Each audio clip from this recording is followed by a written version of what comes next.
Daphne Rand, the Assistant Secretary for Human Rights of the State Department, and then we're particularly fortunate to have all the way from Kentucky, Congressman Andy Harris. So, Congressman, thank you for being here. And today we're here to discuss a country in the middle of Europe, often overlooked in the context of war criminal Putin's war in Ukraine. Neighboring Belarus, still controlled by the dictator Alexander Lukashenko.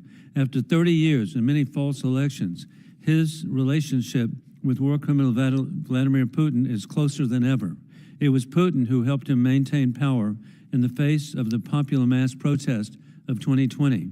Lukashenko is returning the favor by allowing Belarus to be used as a staging ground for attacks on Ukraine and a space to commit other crimes, such as the invading of and the kidnapping of Ukrainian children who've been kidnapped from their homes, which is inconceivable in the 21st century that something like that could occur. Belarus is now, but it was actually in the tradition of what Hitler did with the children of Poland, and so the similarities, sadly, are very clear. Belarus is now effectively controlled by Putin. Lukashenko traded its sovereignty to protect his own interest. It's essential that we take action and precautions accordingly. This means treating Belarus and Russia the same for sanctions purposes and making sure Russia can't use Belarus as a loophole to avoid sanctions. Finally, Belarusians have suffered greatly under Lukashenko, and I want to acknowledge the bravery and dedication of those fighting for a free and democratic Belarus and sovereignty, and for the release of political prisoners. The actual elected president, Svetlana Alexievna, is courageous in her efforts to promote freedom and democracy, and it's particularly significant the country of Lithuania is in the forefront of working to promote freedom and democracy for their next-door neighbor. These patriots are at a forefront of these calls for accountability for Lukashenko, at great risk to themselves, whether still in Belarus or abroad. I appreciate the ranking member of the Commission, Steve Cohen, for recommending the Helsinki Commission hold this hearing and for being a constant bipartisan partner this Congress. And he'll be here in a few minutes. He's got another schedule issue. But the Helsinki Commission functions best when it's bipartisan. And U.S. foreign policy issues should be, as much as we can, bipartisan. Steve and I don't agree on much domestically, but when it comes to foreign policy, we are in agreement that dictators must be deterred and the United States should support freedom around the world. Thank you, Steve, when he comes. With that, I want to introduce our witnesses for the day who know very well the dangers of the Russia-Belarus alliance. First, we hear from Matvey Kupraychik, who is a public representative for the Belarusian organization Belpan. And I'm so grateful to have the acting foreign minister of the great country, of liberated great country of Lithuania. I mean, who, after decades, back on track. God bless you. And that is Gabrielis Landsbergis. And then we're grateful to have Katerina Rashevska, a legal expert from the Ukrainian Organization Regional Center for Human Rights. And with three extraordinary individuals, if there are any members of the panel who would like to make an opening statement, if not, we will proceed right away. And I can't wait for Congressman Cohen to get here. And so, but as we proceed, I'd like to, again, thank each of you for coming, and we will begin with the Honorable Kupraychik. Dear Mr. Chairman, members of audience, thank you for the opportunity to participate in the hearing on Belarus at the U.S. Helsinki Commission. The Belpol organization is engaged in documenting the crimes of Lukashenko's regime, including political repression, facts of corruption, complicity in the Russian aggression in Ukraine, and others. We closely cooperate with the Office of Foreign Assets Control of the U.S. Department of the Treasury. Thanks to the documents handed over by the Belpol organization, the USA, European Union countries, and other democratic states imposed sanctions on 26 enterprises in Belarus and Russia. I would like to emphasize that dictator Lukashenko is not a legitimate president of Belarus. In 2020, he lost the election to Svetlana Tikhanovskaya, but he falsified the results of the voting and illegal retained power by armed means, with the help of large-scale repressions. Our organization has received documents confirming that the Lukashenko regime has already launched a mechanism of falsification of the so-called presidential election in Belarus in 2025.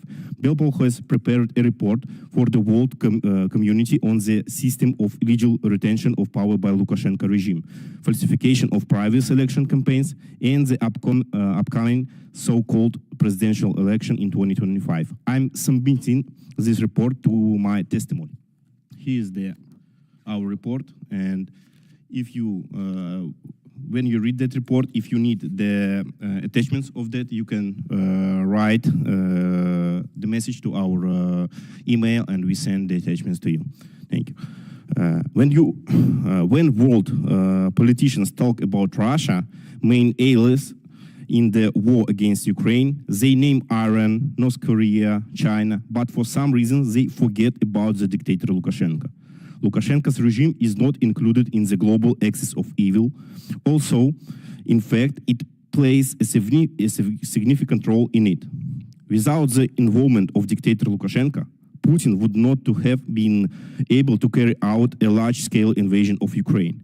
The fighting would have been more localized.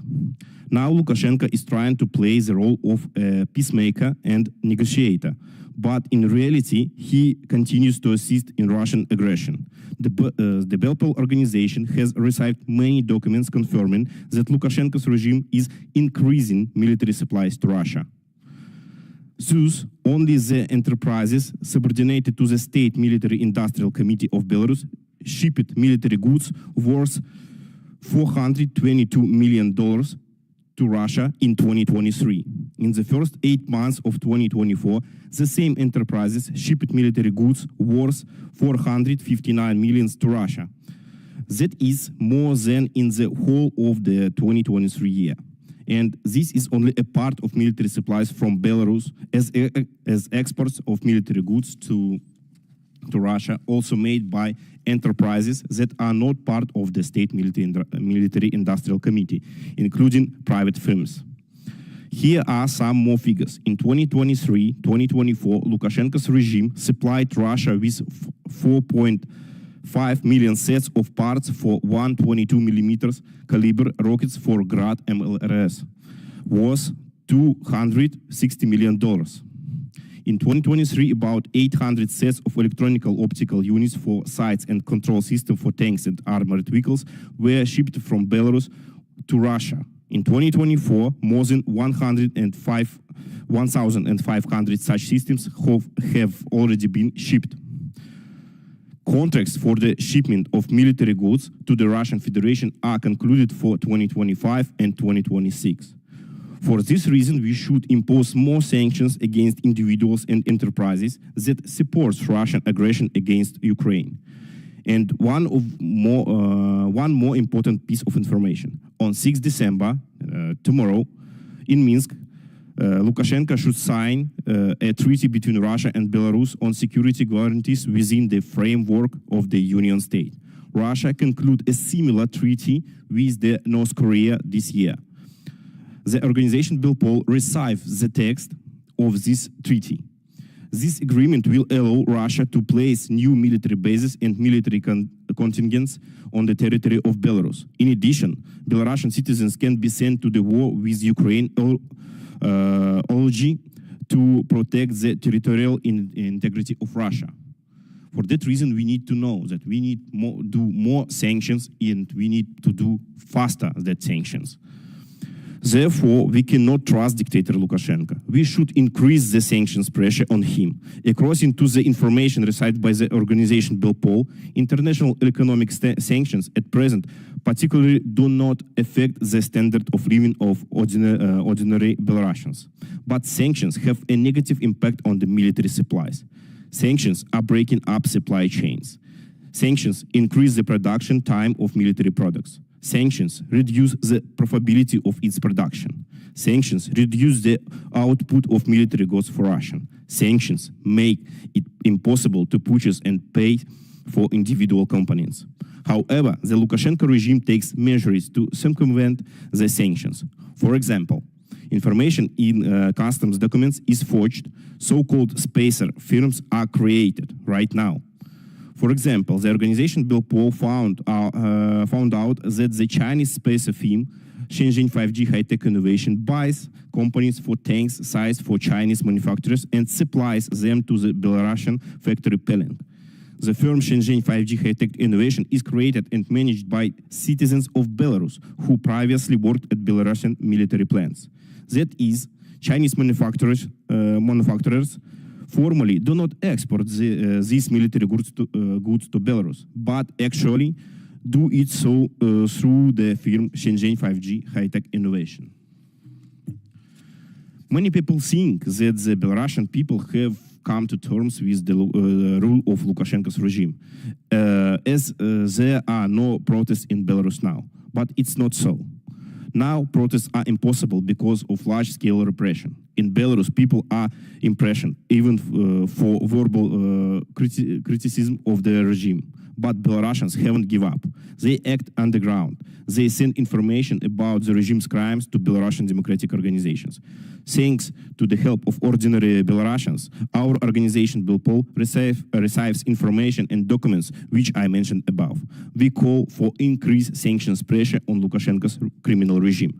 Belpol and other Belarusian democratic organizations will provide the necessary assistance. But at the same time, we need your help in bringing dictator Lukashenko to justice. Thank you for your attention. I am ready to answer the questions. Thank you very much, Mr. Kuprichak, and we're so grateful to have the acting foreign minister of the extraordinary nation of Lithuania, and we're so grateful to have Mr. Landsbergis. Thank you so much, distinguished chair, distinguished members of Congress, dear colleagues. I have a chance to present an overview, a tiny overview of the activities that we observe that are taking place in Belarus, the way that they affect the regional security in view of the war against Ukraine, of Russia's war against Ukraine. But I'd like to stress that Belarusian aggressive activity did not start on 2022. I would mark that after the stolen election in 2020, when a big part of Belarusian opposition was forced to flee Belarus and to find refuge either in Lithuania or in Poland, this is where the change really began.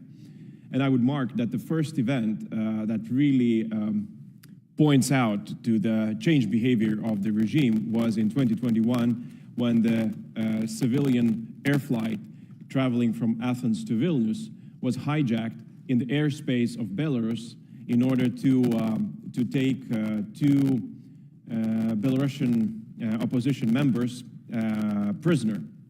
There was a false report of a bomb if a plane were to land in Vilnius, so the plane was forced to land in Minsk. It landed, people were apprehended, and then the rest of them were let go. So we had a clear act of state terrorism employed against Belarusian people, against Lithuanian people. There were U.S. citizens. There were, half of Europe was represented in that plane. Afterwards, Lukashenko, an illegitimate, as it was said, a legitimate dictator, promised that he will, in order to continue to change the policy of Europe, he will employ different hybrid measures. He said that publicly. And out of those measures, he said that now, up until now, Belarus was able to stop the flows of migrants to European borders. But he said that he won't be able to do that any longer. And not so long time after he made that statement public, we started seeing hundreds of people from Iraq and Northern Africa, Middle East, arriving at the border of Lithuania, and at the gunpoint, most of them at the gunpoint, being pushed through the border of my country. They were told false stories that the country that they are finding on there is actually, it could be Germany, it could be Sweden. They were not given maps, they were not given instructions, anything else. They were just forced through the border. At one point, there were more than 20,000 people in Belarus that were flown in from Kurdistan in Iraq into Belarus, selling them tickets and promise of European, passage into Europe, and then pushed to the border of Europe. That was an operation organized with the help of Belarusian intelligence agencies, police, in order to bring those people from Middle East to European border. We called it a hybrid attack. We called it a weaponized migration. And therefore, we were forced to defend not just my country, but also the European border. Afterwards, most of the events were presented. We know how it went. Belarus facilitated Russian attack against Ukraine, and as colleague just mentioned, definitely the attack could have been quite different if Belarus has not participated in that manner that it did. Later on. After the initial attack and when it was repelled and was mostly focused in eastern part of Ukraine, eastern and southern part of Ukraine, the activities did not cease. Belarus provides a space for Russian troops training. It accepted Russian nuclear weapons, and as far as we know, they're stationed in Belarus, actually changing the security situation of the whole region. What was mentioned, Belarus is #1 country helping Russia avoid sanctions. Therefore, it's imperative that we align the sanctions the ones that are imposed on Russia with the ones that are imposed on Belarus. So we cannot allow Belarus to be just one station before everything that is sanctioned being sent further down. What I'd like to stress, a couple of additional things, and Mr. Chair, you've mentioned the kidnapping of children.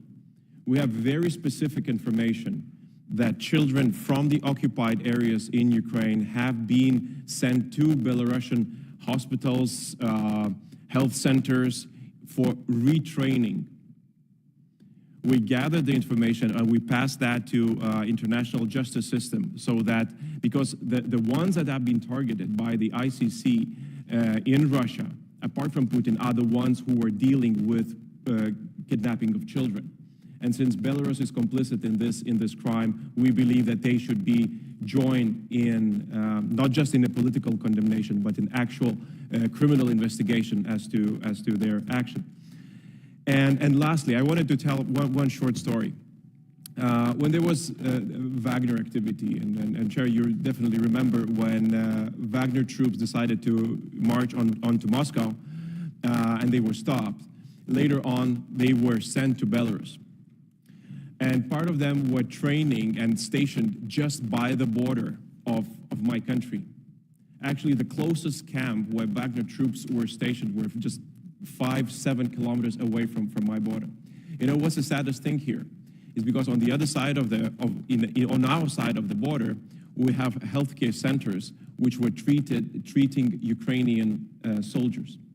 And during the night or during the day, they would hear Wagner troops training on the other side of the border because that's so close. They would hear the same people that they had to fight in Ukraine being brought to Lithuania while they were treated there. So my point is, distinguished Congressman, is that Lithuania is directly affected by the war in Ukraine and by Belarusian activities that happened before the war, during the war, and currently still do take place. And very, very last, Lukashenko, what he does, and that's not the first time. Next year, he will have what he will call the election, actually reappointment of himself. Usually he uses this opportunity as to reestablish the relationship with whoever he can. I'm sure that he will reach out. He will reach out to European countries. He will reach out maybe even to US, wherever, via back channels. We cannot allow him to be legitimized in that manner. We have to tell them that we will withstand him. Democracies will withstand an authoritarian. We will continue with sanctions. We will continue with pressure. Thank you so much. Thank you so much, Foreign Minister Landsbergis. Yes, and you're very clear in your statements and so helpful.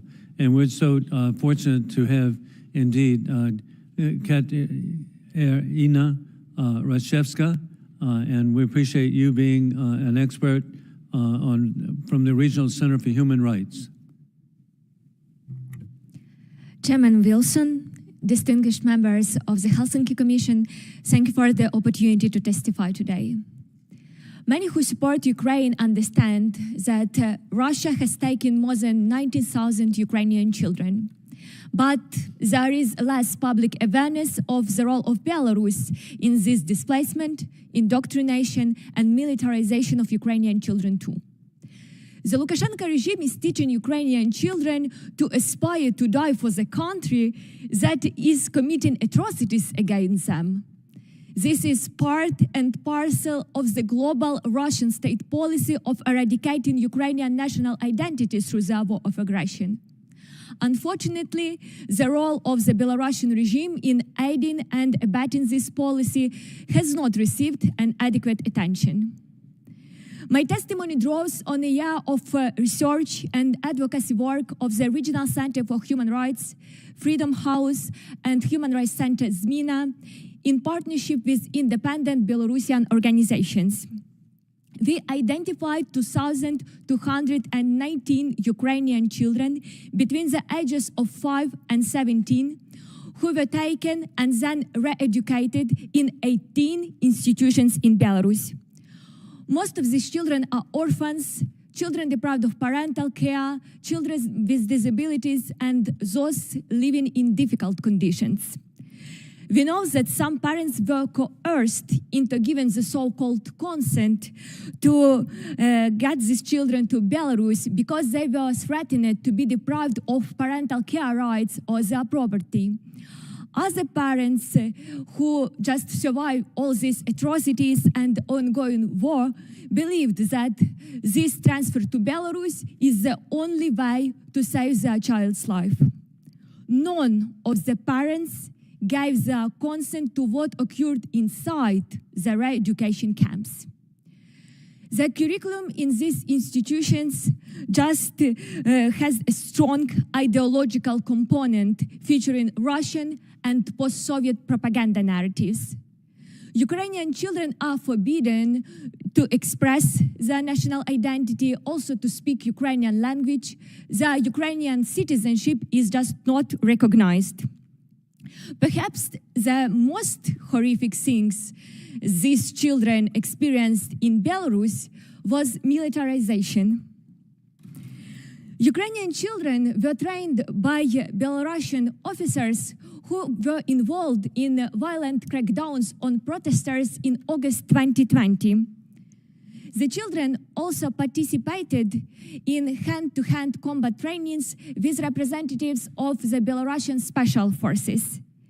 We now see that some Ukrainian children aspire to enter Russian military schools and to defend their new motherland, Russia. In 2021, Alexander Lukashenko personally laid the foundation for this scheme as a part of a coordinated policy with the Russian Federation through the Union State. The Union State is a supranational agreement between two countries that actually serves like major sanction loopholes to avoid all pressure, all restrictions, especially on the issue of Ukraine's children. In 2022 and 2023, the Union States allocated over $300 for the displacement of Ukrainian children in Belarus, which resulted in more than 20 re-education campaigns. This scheme of displacing Ukrainian children goes all the way to the top to include Vladimir Putin, Alexander Lukashenko, as well as Dmitry Mezintsev, the state secretary for the Union State, and Mikhail Mishustin, Russia's prime minister. It also includes directors of educational institutions and also these camps, as well as representatives of Russian and Belarusian Gongos and local administrations. Political indoctrination and militarized re-education of Ukrainian children in Russia and in Belarus are systematic and widespread, bearing the elements of a separate crime against humanity under the Rome Statute, discriminatory persecution. This conclusion highlights the gravity of the crimes and underscores the need for a decisive reaction from the United States and from the international community. We need more individual and harmonized sectoral sanctions. In this context, we welcome recent restrictions against 5 new persons involved in the deportation of Ukrainian children. We need also the issuance of new arrest warrants against perpetrators from Belarus who were involved in the process to organize all these re-education campaigns in the territory of Belarus.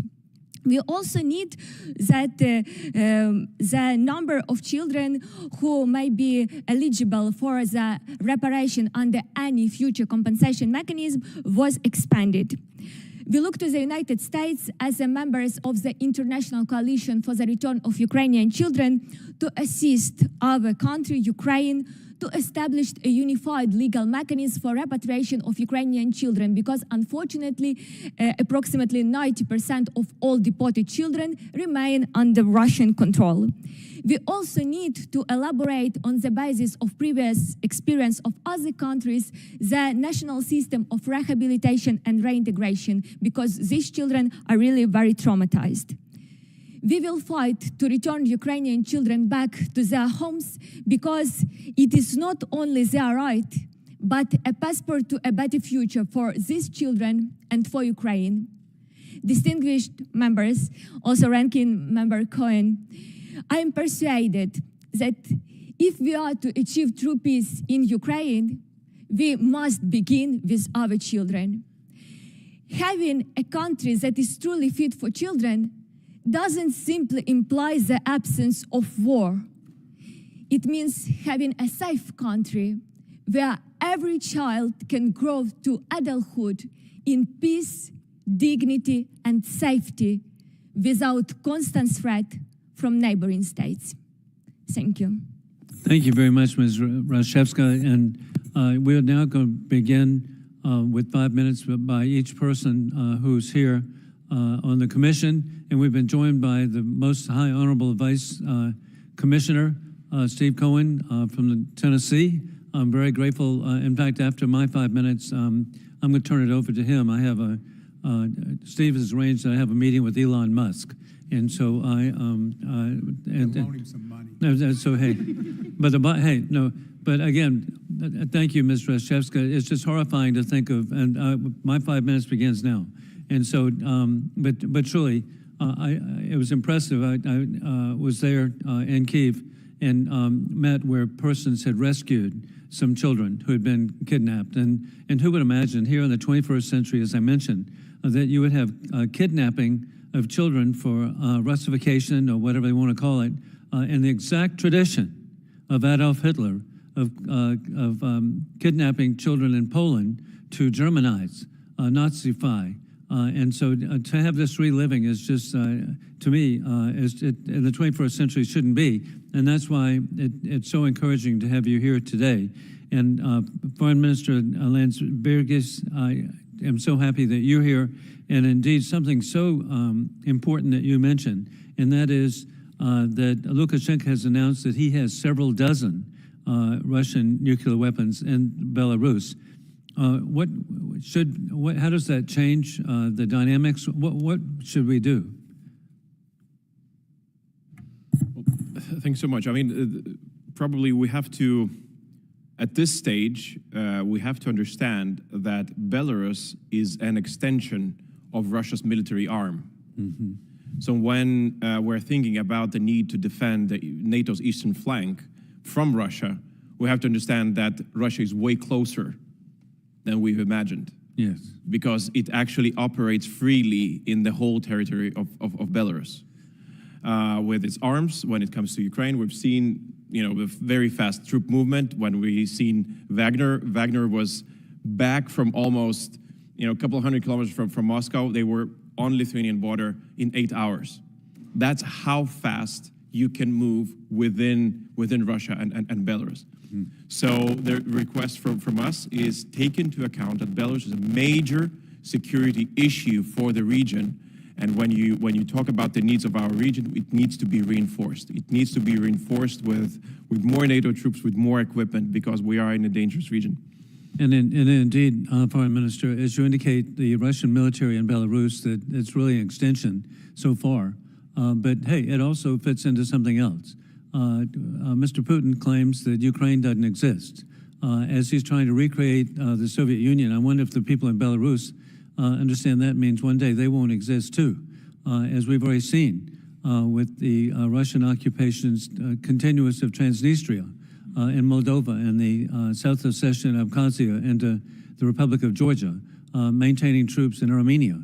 The people of Belarus should understand that if one former republic doesn't exist, all ultimately would be the goal not to exist. With that in mind, again, the kidnapping and Russification of the children is so horrific. And so any further comments you'd like to make, Ms. Reshka? So maybe I would like to demonstrate some photos Yeah. in order to support what I will tell.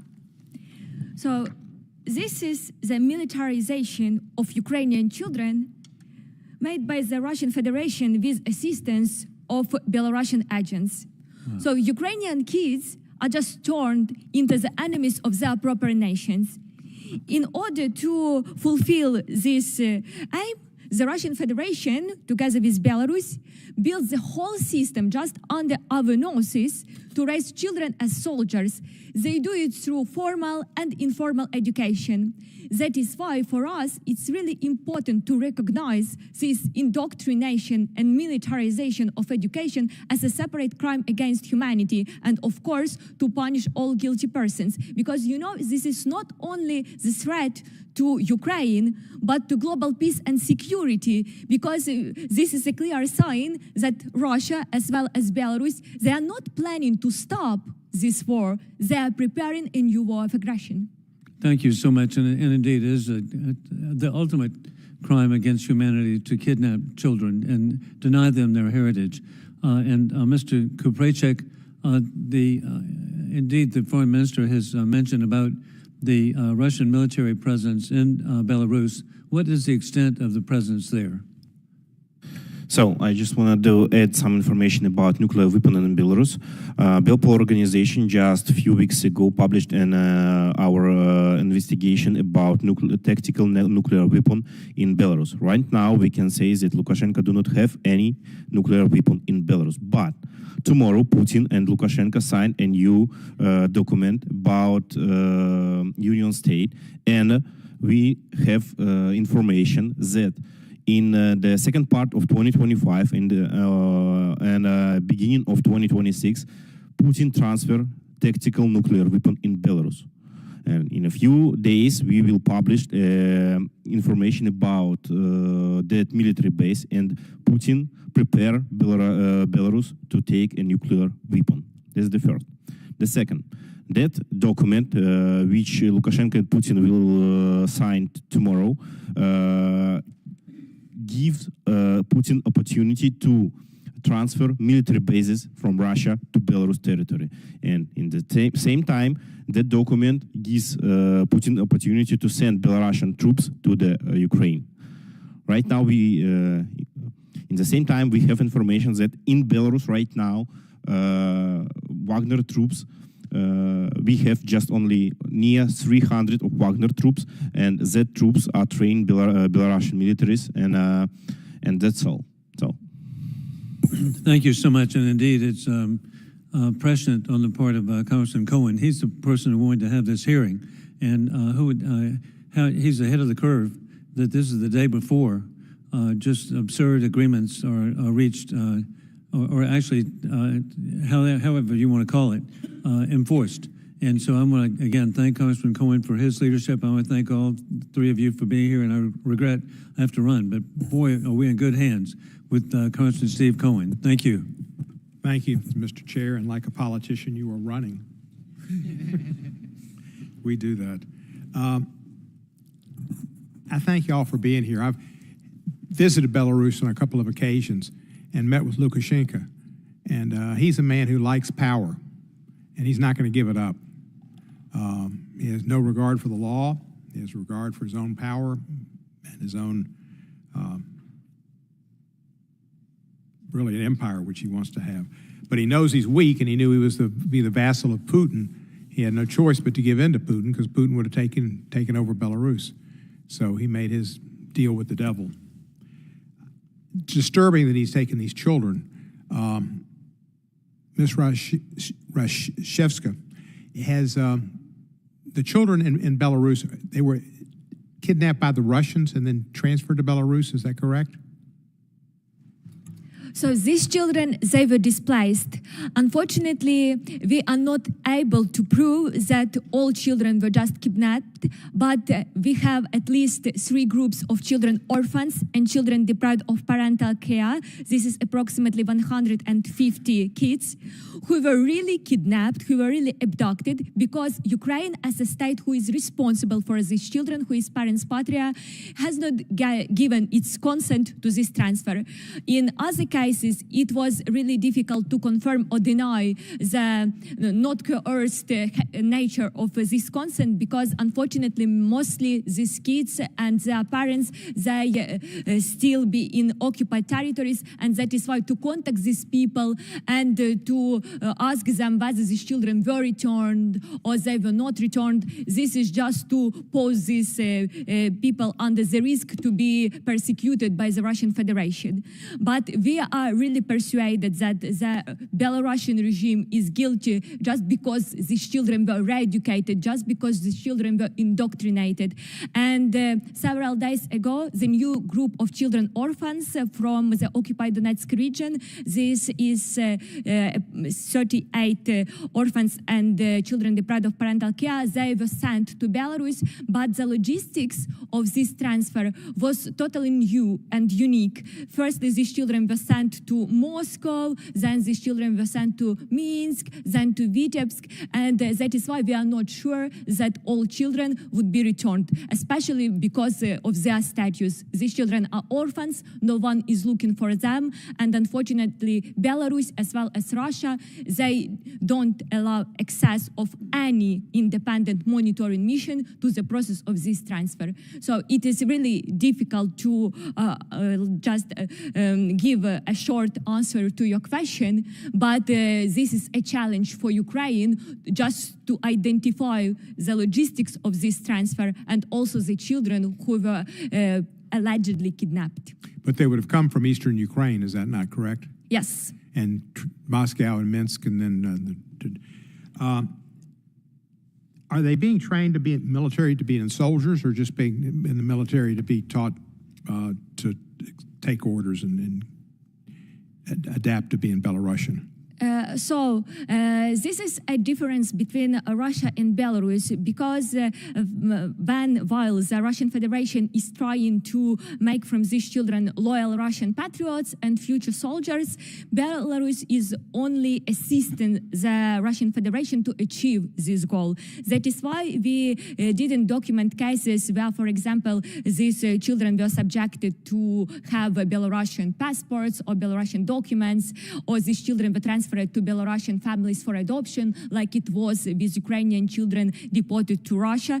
And that is why we should qualify as a crime to Belarusian representatives, because they are not involved in the crime of deportation, but they're involved in the crime against humanity. So their role is a little bit different than the role of Russians, but it still be an international crime. To the best of your knowledge, of any of these Ukrainian children been sent into the battlefield on behalf of Russia? We documented at least 27 children who were firstly sent to Belarus, then they were returned, then they were sent to Russia, and the fate of these children is unknown. So we are not sure that Belarus is not used as some point in order just to organize the process of the final deportation of these children to Russia. For example, to use this time in order to prepare these children, to find for them Russian foster families, and so on and so forth. So this is also the unique role of the stay in Belarus for these children. Thank you very much. I'm going to yield to Mr. Quigley from Illinois. Thank you, Chair. Could you go just a little deeper dive, sir, into, you talked about Belarus helping Russia evade sanctions. Can you give some examples and details on that?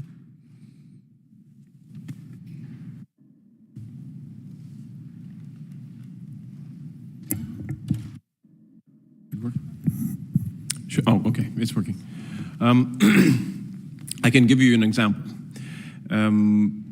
For at least a couple of years, there was a huge disparity between the sanctions that were imposed on Russia and Belarus.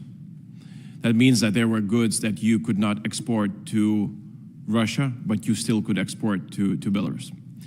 And Lithuania has been actively advocating so that these sanctions would be aligned. And one of the reasons why we've advocated, because most of the goods that would go to Belarus go through Lithuania because of our logistical location.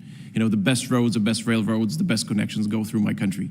That's the thing that we got from the Soviet Union. So that we could monitor the goods that cross the border into Belarus, and in certain goods we could monitor that they appear further down. So I will leave a report of dual-use goods, of the goods that we would find later that were transferred to Belarus, but we would find them in Russia-produced military equipment that is found in the field in Ukraine. But one anecdote is that for a very long time, there was an ability to export luxury cars to Belarus, but not to Russia. And most of the modern luxury cars, they do have a GPS installed. So that means that whenever the car is turned on for the first time, it sends a location where it's turned on. So you would have luxury cars that are being exported to Belarus, to Minsk, but then for the first time they are turned on, not in Minsk, but in Moscow. So, I can just give some examples how Belarus helps Russia to evade the sanctions. Our organization are specialized in that question, and right now we know that Lukashenko's regime helps Russia to fight against Ukraine totally. More than 84% of export of the Ministry of Industrial of the Republic of Belarus goes to the Russia. Right now, 84%. It's like a big number. And in the same time, we know that, an example, Belarusian state industrial complex helps to produce Russia some military goods, like sights for tanks, for mortars, for artillery, and so on. And Lukashenko's regime buys some equipment through the China, and after that they collect that sites and so on, and after that they send it to the Russia, and Russia use it in the battlefield and so on. In the same time, we know that European Union 14th sanction package works really well, and that package gives that package. Because of that package, Lukashenko lost more than $1 billion just on the half of the 2024 year, and it's like a really good success of the work, and we can show how sanctions works. Thanks.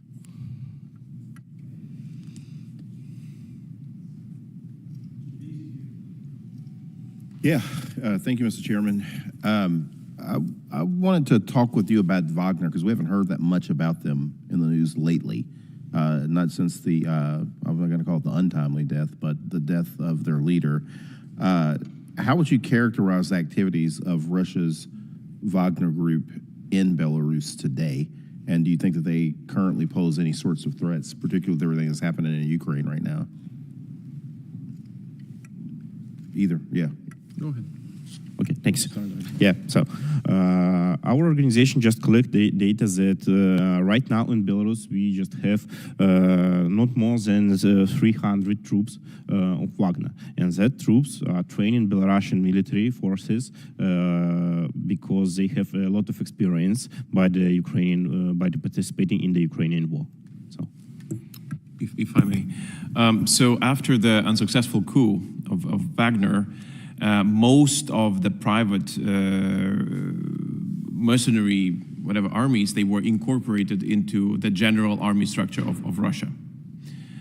Because I believe that there was a fear that, that this could be repeated.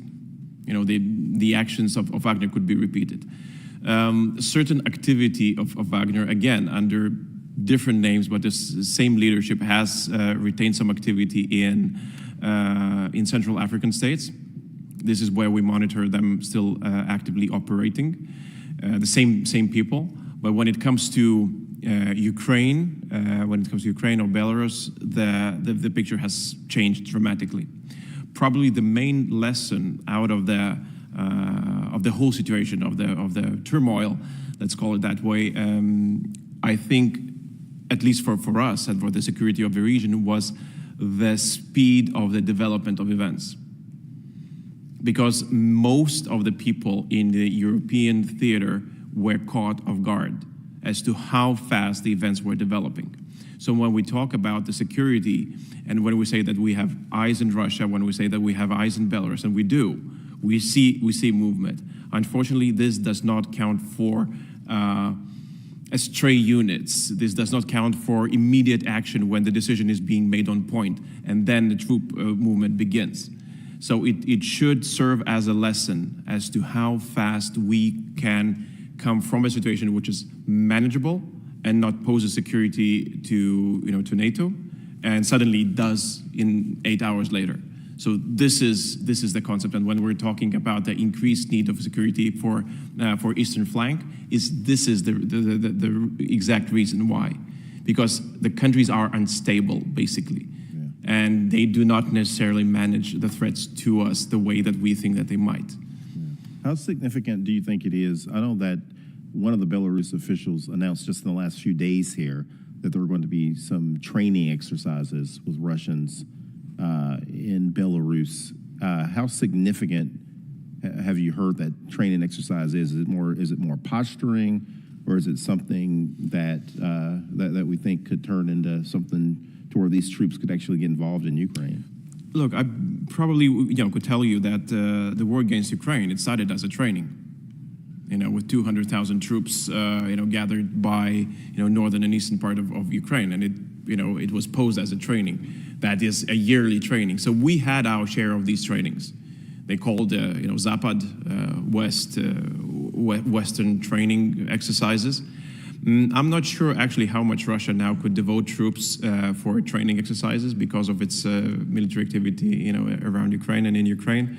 Therefore, I would not expect them to be significant. But on the other hand, we have to take these things seriously, because it's a very easy cover-up.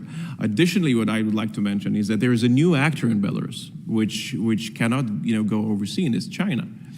And actually, Lukashenko has been actively inviting Chinese companies, political activity, even military activity, come on a couple of months back in Belarus.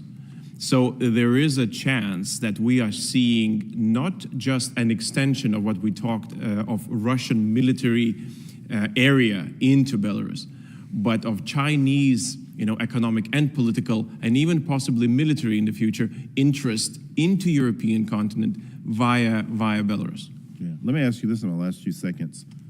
What can break Lukashenko away from Russia? Is there anything that can sever that relationship? Well, sir, I can tell you that there is definitely one thing that can break Lukashenko. That's Ukraine's victory in the war. Thank you. Recognize our State Department representative, Ms. Rand. Thank you very much, and thanks to all three of you for your really moving testimonies. Mr. Foreign Minister, nice to see you again. I have two quick questions.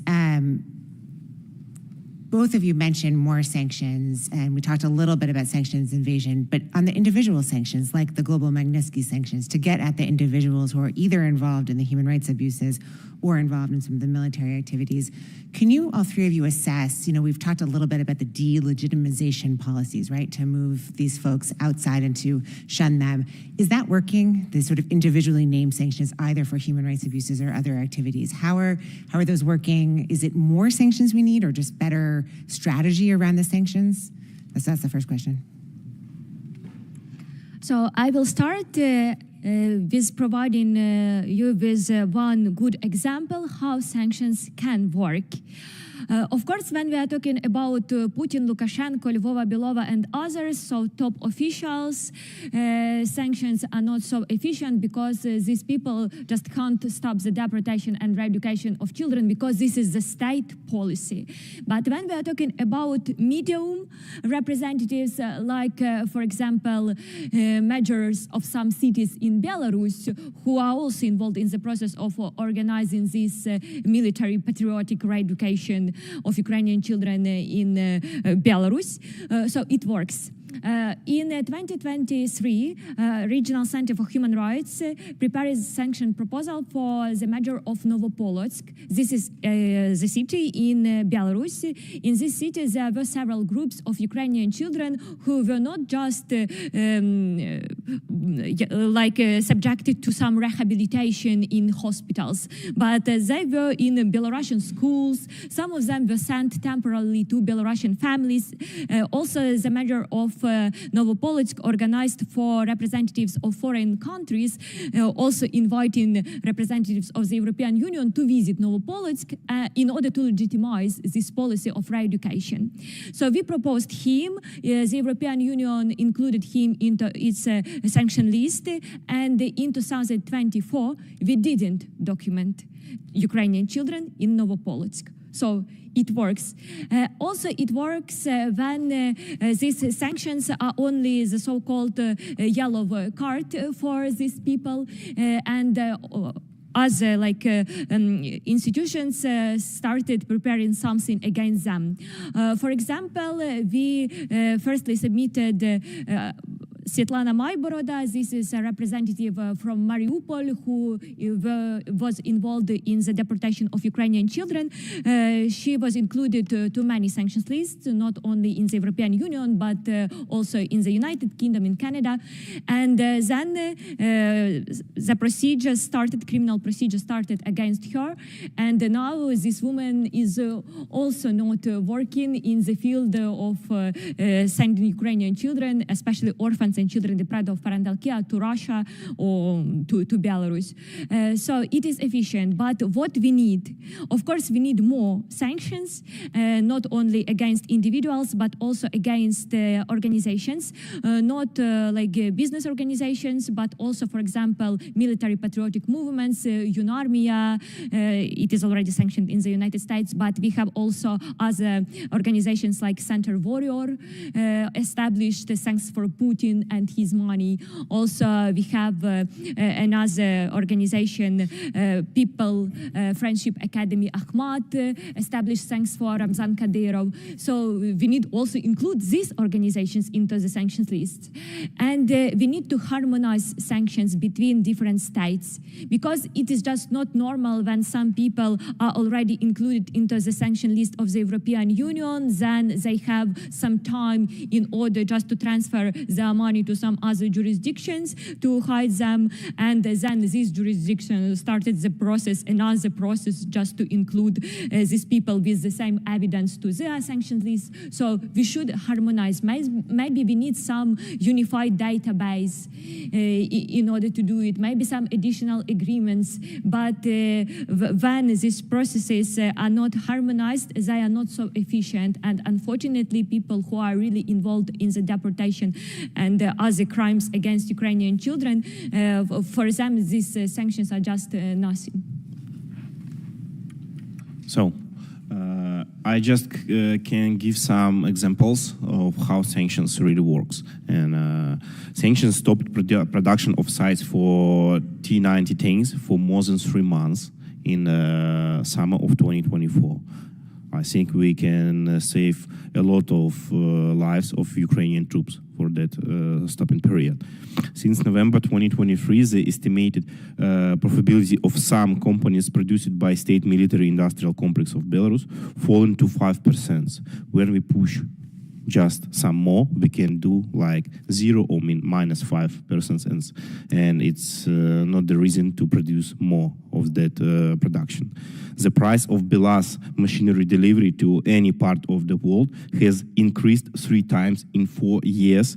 At the same time, Belarus holding is the main source for the dictator Lukashenko, from where he stole more than $5 billion for 70 years. And right now, we sanctioned it, Belarus holding, and we need to sanction Trade House Belarus, which are based in Moscow.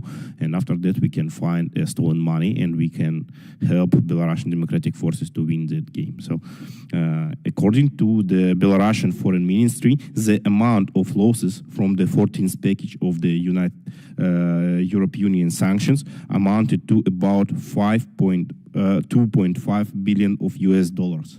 So I think it's a really good number. And for that reason, we need more sanctions, because Lukashenko's regime is like, it's not like in a democratic state when we need to do a lot of procedures, when we need to do a lot of things to change the scheme or something like that. In the Belarus right now, it's an authoritarian state, and Lukashenko can just say 2 words and all the machine works to change the structure, change the scheme of the sanction evasion, and so on. For that reason, we need to provide more sanctions and more faster. Thank you. I'm out of time. I just wanted to thank the government of Lithuania for hosting the Belarusian opposition. We haven't talked about that, but that's an incredible service you're doing to democracy in Belarus, and if there's anything we can do to help. Thank you. I'd like to recognize the gentleman who represents the second best barbecue city in America, Kansas City, Mr. Cleaver. Thank you, Mr. Chairman. You know, this is a complex issue, probably not as complex to people, and one of them would like to see Lukashenko out of the way. But I'm having, you know, I mean, you know, Belarus, most of the people in Belarus speak Russian, is that? Yes? There is a process of de-Belarusian, you can call it that, forced Russian language teaching that basically forces people to abandon their mother tongue. Which means they would not be able to join, well, there's probably a number of reasons that they can't join NATO. But has there been a spirit of, even if it was underground, to connect with and become a member of NATO? If I may, look, there is like any questions of Belarusian joining transatlantic alliance or European Union are in the future. Today, we can acknowledge a difference in spirit. There are very few countries with a captured people, and it's a captured people country, where you would see 600,000 people walking out in the street because the election was stolen and asking for dignity and democracy being restored. That very rarely happens.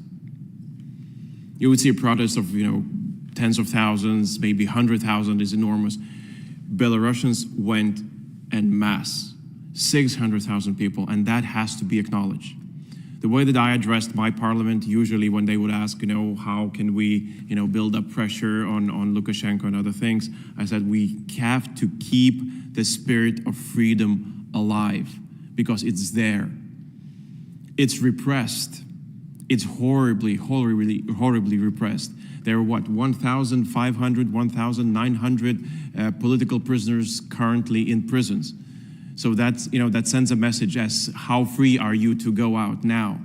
But those 600,000 people are still there, and they still believe in democracy. They still believe in their dignity that has been stolen. And we have to support that today for any other questions to be answered in the future. Thank you.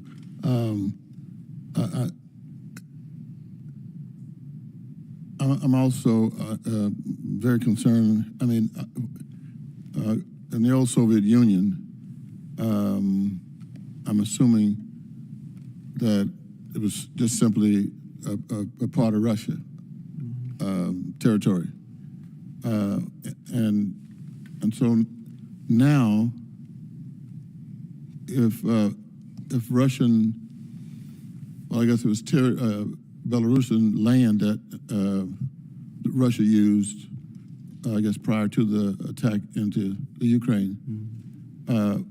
But is there any suggestion, even mildly, that Russian troops are being, or let's say, Belarusian troops integrated into Russian units? I mean, Russia's lost. I mean, nobody knows the number of troops they've lost, and so they're in trying to get a land army. You know, I guess now we're looking at North Korean troops. So I'm just wondering if there are Belarusians who would have any desire to fight with the Russians. So right now we have a military unit in Ukraine, Belarusian Democratic Military Unit in Ukraine, Polk Krynovska. And right now we know we just collect data from the military services of Lukashenko's regime. And we know that after war starts in 2022, a lot of Lukashenko's troops changed their mind. They don't want to participate in that crime war. They don't want to die in Ukraine, and they want to do something like connected with the war in the Ukraine. But we have a few military units in Belarus which just want to participate in that war. It's like Gubopik, it's like the most terrified unit in Belarus, which are tortured a lot of Belarusians. Belarusian OMON, it's like a special militia unit in Belarus, and so on. And we know that the mostly Belarusian officers of the army, of the police, like militia in Belarus, do not want to participate in war in Ukraine. They don't want to go to the Ukraine. Nor would they want to be a part of the collective security treaty organization that been set up that's close. They are part of a treaty. They are part of a treaty, but as far as we know, and as far as we are being briefed by our services, is that they are resisting until now successfully any pressures by Russians to join in active military activity in Ukraine. There have been worries that at this stage that Belarusian troops might join in the activities, especially if Russia, feels pressures. But I understand that Ukrainian military also serves as some sort of a deterrent. That currently Belarus is not being attacked by Ukraine. There are no targets that are being, hit in Belarus. But that message has been sent to Belarusian authorities that if you would decide to join in together with Russians actively fighting in Ukraine with your troops, your military targets would become targets for Ukrainian weapons. And this is probably what works as some sort of deterrent until now. We are not sure whether that will remain so. And therefore Ukrainians and others in the region, we have to keep being vigilant with whether that happens. Thank you, Mr. Chairman. May I just briefly add to this, because unfortunately the part of this resistance not to participate actively on the field in Ukraine with armed forces, the part of this resistance is the policy of indoctrination of Ukrainian children by Belarusian regime. This is, some point where Lukashenko may play, talking to Putin that, I am participating in these activities, Ukrainian children are welcomed in Belarus in order to be militarized and re-educated. We are supporting this policy, but we are not ready to support you actively by our military troops. So unfortunately, in this case, Ukrainian children are just instrumentalized by Lukashenko regime for another time. Thank you. Thank you, Mr. Cleaver. Mr. Landsbergis, you said that if Ukraine wins over Russia, that would be a problem for Lukashenko. Why do you say that? Well, sir, we in Lithuania see war in Ukraine as a zero-sum game. If Ukraine is stronger, if it's able to push Russia out, that means that Russia gets weaker. If it gets weaker, it's a geopolitical political grasp on so many countries in the region, on the captive nations, becomes weaker. I understand that. It becomes weaker. I don't know that it becomes weaker, that Lukashenko gets stronger, because he's pretty weak when he capitulates to Putin, which is what he did. I mean, he capitulated without a war, but he saw what would happen, and Putin would have taken over Belarus. But sir, he clings on his partnership with Putin. Right. Putin serves him as a geopolitical bodyguard. Yeah. And if Putin is no longer there, too busy solving his own problems, this is where Belarus has a chance. Belarusian people have a chance. And obviously it's up to them how to realize that chance. I wouldn't name the ways, but I'm thinking that they're pretty clear what they can do. But now we're seeing Russia, its military so close, supporting the regime in Belarus. This is what chokes the freedom out of people. Well, it's a difficult situation. Resolution is going to be, Lukashenko wants to be Lukashenko, and he wants to stay in power. Putin wants to be Peter the Great. And that's a whole bigger picture with his ego and life after death and immortality. I don't think Lukashenko thinks of mortality. Lukashenko thinks about today and his grasp on power and wants to keep it. There's a different perspectives, I guess. And Ms. Revshevska, we know that the children, how do you know that they're orphaned? Did they come from an orphanage, or you just assumed they did? The most maybe horrific thing that Russians as well as Belarusians, they are not even trying to hide all details about these children.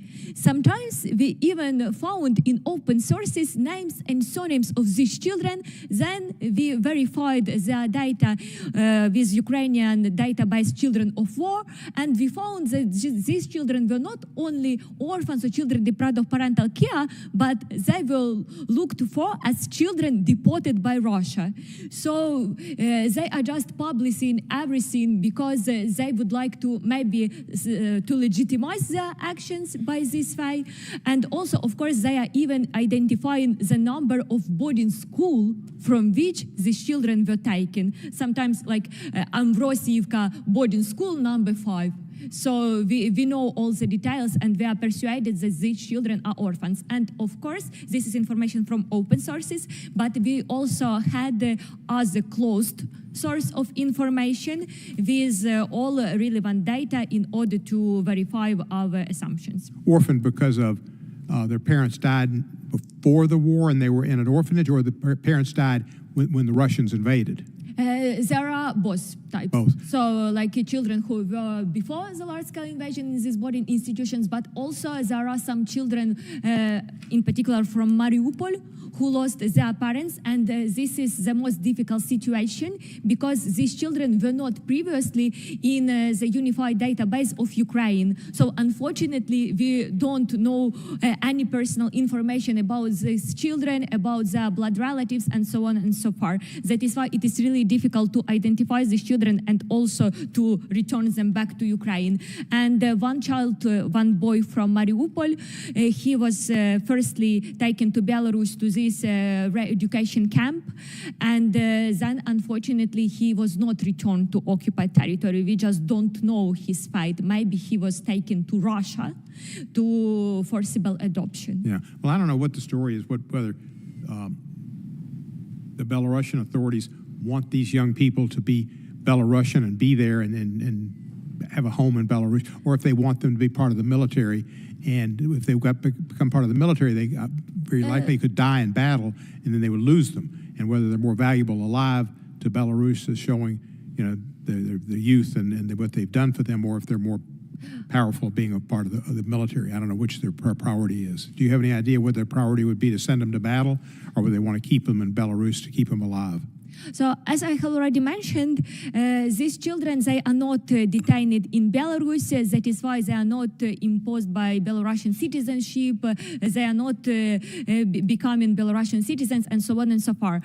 Of course, we have documented cases where Belarusian representatives, they expressed their will that these children in future will enter Belarusian universities and then will live in Belarus. And unfortunately, some children publicly to Belarusian media testified that, maybe in future we would like to live in Belarus, because they were just indoctrinated, they were just brainwashed. But the main goal here is just to assist Russia in achieving this goal to militarize Ukrainian children and to turn them into Russian soldiers, not Belarusians, because as I have already mentioned and highlighted, that Belarus is not willing to actively participate in this war with their troops. That is why they are just preparing from Ukrainian children Russian soldiers, in order that Russia in future will use these children as cannon fodder against their proper nation. Yeah, that's what I've read, that it's possibly what they would occur, and they're indoctrinating them, and they would be fodder, cannon fodder, and they would go and fight Ukrainians, and that they need bodies. And here I would like also to highlight that unfortunately we had already cases where children from occupied Crimea and Donetsk and Luhansk regions, so-called DPR and LPR, it was before the full-scale invasion, so these children were also militarized with this UNARMIA movement, and then the children participated in special military operation. Some children died because they were killed, and other children, they finished, so they were demobilized. And now these children, ex-children, Russian soldiers already, they are training Ukrainian children from newly occupied territories. And this is really dangerous tendency, because the Russian Federation is trying to use already brainwashed children from Ukraine against children who are from newly occupied territories who have this Ukrainian identity. And they are just trying to demonstrate them, please join these all military patriotic movements and military camps, be like us, because if no, you will be bullied, you will be like your brothers, other Ukrainian ex-children, they will do something against you. So this is this use of Ukrainian children each against each other. This is very dangerous, unfortunately. Thank you. Mr. Kleber, do you have anything else? If not, did any of the three of you all want something else to offer to us? Final closing statement. No, thanks a lot. Thank you. Today we have a really difficult situation because we have a full-scale invasion in the center of Europe. And my state, because of Lukashenko, took participate in that criminal war. Right now, Belarus people can't to protest on the streets. Belarus people can't to write anything in the social media because in few days the policeman comes to the people. And right now we need to fight against Lukashenko, and we are asking on the whole democratic world to help Belarusian democratic forces to fight against Lukashenko regime. We asking for a help and we asking for a support. Thanks a lot for your attention. Long live Belarus. Let me ask you this question. I know there's some American military forces in eastern Lithuania, kind of north of Vilnius, I think, and right near the Russian border. And there's some Russian forts just across the way. Are those manned by Belarusians or by Russians these days? So right now we don't have any information that Lukashenko's regime placed Belarusian army or Russian troops on the border with Lithuania. But in the same time, we know that Putin don't want to stop in the Ukraine. Putin prepare the big battle in 2025, 2026, 2028. And we know that right now Putin sponsorized a lot of building or a lot of new plants, manufacturers in Belarus to produce the artillery shells, rockets for the MLRS Grad and so on.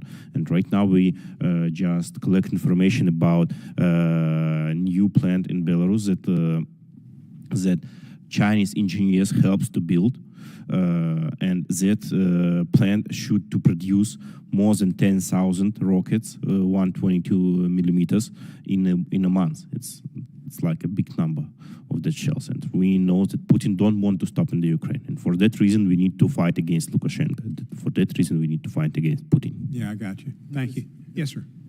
Just following up, is there tension, visible tension? I guess maybe you can't say tension, you have to feel it, but tension between Poland and Belarus? Well, sir, there is a tension throughout the region. When you have neighbors like Russia or Belarus, there's always tension. Yeah, that's a bad neighborhood, but So, but getting into specifics, I probably could mention that there has been a long-standing row between Belarus and Poland when it comes to a imprisoned head of Polish minority in Belarus. And Poland was actively seeking his release out of prison and possibly out of country, and it was denied. So, but it's just one of the examples. I mean, when you have nuclear arms placed, closer to your border where there's, supposed to be none, it provides tension. Let me ask you one other question. You're the foreign minister. You know about Russian television, which Putin controls, putting the nude pictures of the president-to-be's wife on television. Where's the psychology of that? Is that just to say, hey, we've got other pictures and be careful and we'll use them? Or is that just, it's just bizarre. What kind of thinking was behind that, do you think? I think the intention, but that's, one has to try to look into the mind of a person, right? Because there is a person who's playing some sort of a game. So I would assume that it's a game of humiliation. Just humiliate, not blackmail, more humiliation. No, I don't think that this would be the case. I think that it's humiliation. This has been done in the past with with quite a lot of other people, let's say, who Putin wants to either intimidate or humiliate. So it could be what was previously the Russian opposition. That was a usual Friday evening for them to find themselves on national TV. Kind of to make a joke or something like that. Yeah, it was pretty weird. Yeah. Think he'll ever go to Mar-a-Lago? Sorry? Putin. Think he has plans to go to Mar-a-Lago? If I may, sir, my point is, and coming back to your previous question, I think when we talked about Lukashenko and what can weaken him, I think we're given a historic chance. with what is happening in Ukraine. And I hope, I really do hope that we won't miss it. Because we're on a crossroad. It's either we make Ukraine stronger for whatever comes, for battlefield, for negotiations, but just stronger, way, way stronger than it is now. And that solves so many things in the region. That solves, NATO's eastern flank, that solves Belarus, that solves Moldova, that solves Romania's election, where Russia is now actively trying to influence them. It solves South Caucasus, Georgia, Armenia. I mean, it basically, there is a point which connects to so many other points. And if we don't solve it, if we don't make Ukraine stronger, then we'll have to return to this chamber and talk about way bigger problems in Belarus, in Georgia, in Moldova, in Lithuania. Who knows where it will stop. And I really do hope that those with power will be able to use it. Thank you, sir. I can assure you, you have my support. Ukraine does, and I understand your position, and it's exactly right. And it would be a terrible mistake to go back to just acquiescing to Putin, letting him think he won, and basically letting him win. And then he won't stop there. It'll be Estonia, and then Lithuania, and Latvia, and he's got his eyes on the Exactly. Balkan countries as well, and there's no stopping him. And bad situation.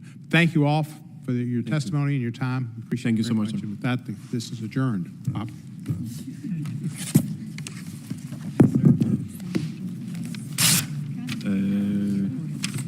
Yes. Okay.